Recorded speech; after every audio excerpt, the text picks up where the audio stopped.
Assalamualaikum warahmatullahi wabarakatuh. Sahabat Indonesia, bertemu lagi dengan saya Nela Luki. Hari ini kita akan membahas mengatasi rasa malas. Nah teman-teman, sebelum teman-teman tonton video ini, teman-teman jangan lupa klik channel saya ini dan klik tombol loncengnya agar teman-teman dapat video terbaru dari saya, dan itu cukup untuk membantu saya agar lebih bersemangat untuk membuat video-video terbaru lainnya untuk teman-teman semuanya.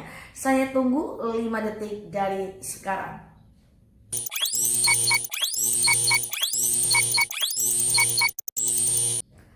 Nah, teman-teman semua, banyak problem dalam kehidupan kita ini, diantaranya adalah rasa malas. Nah, apa sih cara mengatasi rasa malas itu? Yang pertama, teman-teman harus buat target. Nah, kenapa? Orang yang tidak punya target dalam aktivitasnya, maka dia tidak akan termotivasi untuk bergerak. Nah, teman-teman semua, target ini yang saya maksud bukan mimpi ya, bukan cita-cita ya, bukan tujuan hidup, tetapi yang dimaksud dengan target di sini adalah proyek yang sedang teman-teman ingin kerjakan. Misalnya nih, bagi karyawan mungkin ada proyek laporan, untuk mahasiswa ada proyek makalah, untuk ibu rumah tangga ada proyek misalnya membongkar dan membersihkan rumah, untuk bapak-bapak ada proyek misalnya untuk menyelesaikan kenaikan pangkat atau golongannya. Nah, target-target ini harus kita buat supaya apa? Supaya kita punya tujuan, sehingga tujuan inilah yang akan mengkatalisator kita untuk bisa melakukan yang terbaik dan terhindar dari rasa malas. Seorang mahasiswa yang tidak punya target pengen cepat tamat tahun berapa, maka dia akan selalu malas. Seorang PNS yang tidak cepat memikirkan target untuk kapan dia naik golongan, maka dia akan terjebak dengan rasa malas.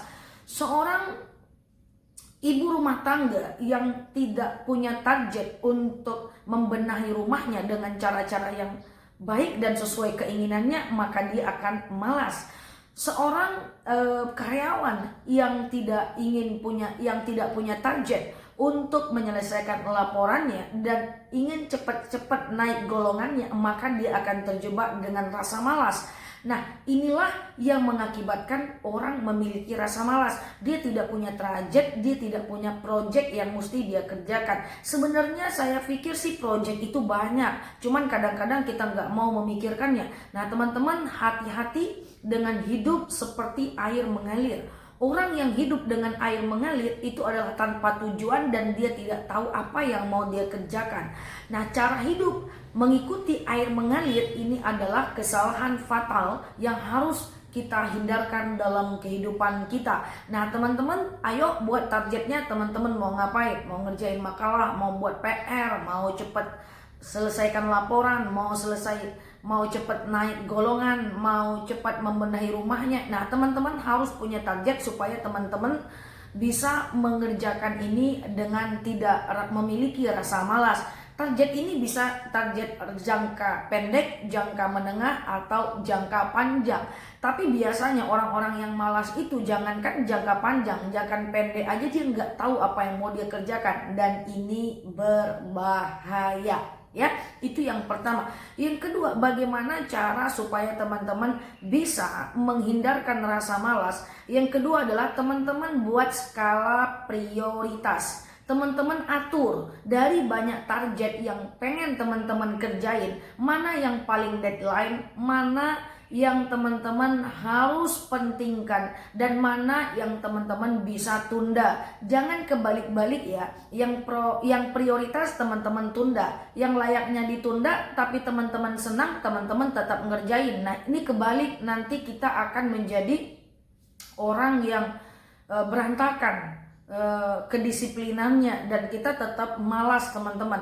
Jadi teman-teman buat skala prioritas. Misalnya teman-teman ada target bikin laporan, kemudian teman-teman juga ada target mengerjakan makalah. Nah, teman-teman juga ada target misalnya membenahi rumah. Nah, teman-teman harus tentukan dulu yang mana yang paling deadline, yang mana yang berpengaruh kepada hidup teman-teman semua, dan yang mana yang lebih harus teman-teman prioritaskan. Nah, jika teman-teman sudah menentukan skala prioritas, teman-teman akan semakin rajin. Yang ketiga adalah cara untuk menghindari rasa malas adalah teman-teman buat timeline. Timeline itu bagaimana? Itu adalah manajemen waktu. Nah, teman-teman, orang yang baik biasanya sebelum tidur dia akan menulis apa yang dia kerjakan per 2 jam, bahkan per jam. Misalnya bangun pagi jam 4, lalu dia kemudian membaca Quran sampai jam 5, lalu jam 5 sampai jam 6 dia misalnya itikaf, jam 6 sampai jam 7 dia sarapan, jam 7 sampai jam 8 dia membaca, jam 8 sampai jam 10 dia kerja sesi 1, jam 10 kemudian dia bikin laporan, dan seterusnya. Nah, orang-orang yang baik dan bijaksana dia selalu membuat timeline untuk agar supaya hidupnya itu terhindar dari rasa malas. Begitu juga dengan mahasiswa atau mahasiswa yang sedang menulis skripsi atau mengerjakan tugas harian. Jam 8 sampai jam 10 saya ngerjain tugas, jam 12 udah harus selesai. Jam 12 sampai jam 1 saya makan siang, jam 1 sampai jam 3 saya harus finishing makalah saya. Jadi semuanya jelas, teman-teman punya target dan punya timeline yang benar. Kalau teman-teman tidak punya timeline, hati-hati. Pekerjaan teman-teman bisa berhenti di tengah jalan dan teman-teman terjebak dengan rasa malas dan akan membuat kerisuhan pada diri kita sendiri. Yang keempat adalah teman-teman ikuti timeline yang telah teman-teman tulis. Hati-hati dengan menunda-nunda pekerjaan. Orang yang suka menunda pekerjaan dan kemudian dia hengkang dari timelinenya, dia akan kembali menjadi orang yang malas. Hati-hati teman-teman, jangan sampai the power of kepepet, the power of buru-buru. Banyak teman-teman saya yang sangat bangga dengan gaya hidupnya, yang the power of kepepet. Belum, masih lama. Berapa banyak para karyawan yang mengerjakan tugasnya the power of kepepet. Berapa banyak para penulis-penulis yang menulis tulisannya dengan the power of kepepet. Berapa banyak para orang tua yang harus terburu-buru pergi ke satu tempat yang penting dengan the power of kepepet. Nah, teman-teman perhatikan bahwa ketika kita kepepet, terburu-buru, itu adrenalin kita tidak stabil, sehingga kita tidak enjoy, kita tidak bahagia untuk mengerjakannya. Bangunlah lebih awal teman-teman dan lakukan yang terbaik sesuai dengan timeline teman-teman semua. Jangan kerjakan itu di waktu-waktu yang mendesak. Bagaimana caranya Kak Nela supaya saya tidak the power of kepepet? Caranya adalah jangan tunda-tunda pekerjaan kita, kerjakan proyek kita dengan baik dan ikuti timeline yang sudah teman-teman tuliskan. Kalau teman-teman bisa menuliskan timeline dan teman-teman komitmen dengan timeline teman-teman, maka rasa malas akan hilang. Kemudian yang kelima adalah bagaimana cara menghilangkan rasa malas adalah teman-teman harus bangun body language yang mengantarkan teman-teman kepada keseriusan. Hindari kasur, hindari tempat tidur, hindari sofa, dan seterusnya. Nah teman-teman, saya kalau di rumah memang saya menghindari kasur, menghindari sofa. Saya selalu duduk dan mengerjakan hal-hal yang bisa saya kerjakan. Mulai dari baca buku, mulai dari menulis atau membuat video untuk teman-teman semua, atau saya mengupgrade skill saya dengan melihat YouTube yang bermanfaat dengan duduk. Padahal kalau saya mau tidur bisa aja, cuma saya selalu menghindari kasur dan sofa kecuali di jam-jam tidur. Nah, ketika kita bisa menghindari kasur dan sofa di jam-jam tidur, ini akan membuat kita semakin rajin. Nah, ingat, rajin itu bukan hanya dari diri kita, tetapi juga dari lingkungan sekitar kita, termasuk tata kasur kita, letak sofa kita. Ya, teman-teman harus jauh-jauh dari hal-hal yang seperti itu, benda-benda yang bisa menyamankan teman-teman semuanya. Kemudian yang keenam, cara supaya teman-teman menghindari rasa malas adalah teman-teman Hilangkan melakukan perbuatan yang sia-sia. Misalnya teman-teman stalking Instagram yang tidak ada value, tidak ada nilainya. Atau teman-teman stalking Facebook yang tidak ada nilainya. Atau teman-teman membicarakan tentang orang lain yang tidak ada maknanya.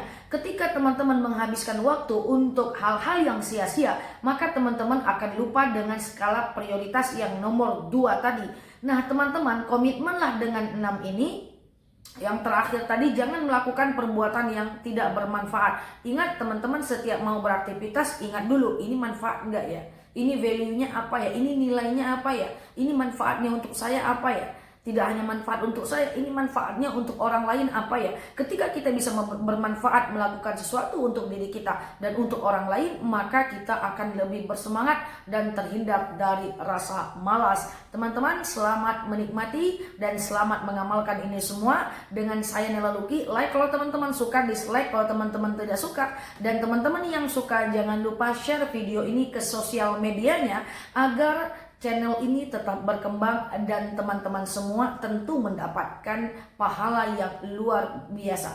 Dan jangan lupa share video ini ke sosmed teman-teman semuanya agar membawa manfaat yang lebih luas. Dengan saya Nela Luki di sini, teman-teman silahkan cek video saya yang lainnya dan tekan foto saya yang sedang menunduk ini kalau teman-teman belum subscribe video ini. Untuk mensubscribe hanya menekan ini saja. Demikian dengan saya Nela Luki. Assalamualaikum warahmatullahi wabarakatuh.